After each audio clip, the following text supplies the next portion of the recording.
Hello दोस्तों, देखिए अब बारिश आने वाला है और कितना तेज़ आंधी आ रहा है। अभी थोड़ा थोड़ा आ रहा है, ज़्यादा नहीं। आंधी तूफान आने वाला है और हम सो के उठ चुके हैं। अब जा रहे हैं अभी फटाफट पानी वानी टंकी में भर लें, नहीं तो आंधी आ जाएगी तो लाइट कट जाती है यहाँ पे। और मोबाइल भी हम चार्ज कर लें, चार्ज नहीं करेंगे तो कैसे काम करेंगे। और यहाँ लाइट कट जाती है तो देख कब तक आती है, 2 2 3 3 घंटे नहीं आती है।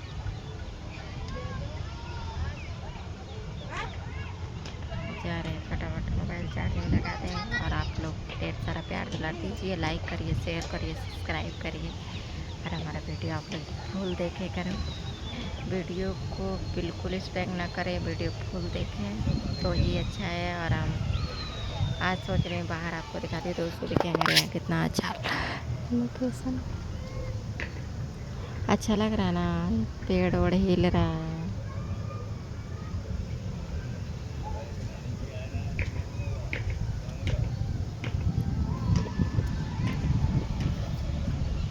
जा रहे हैं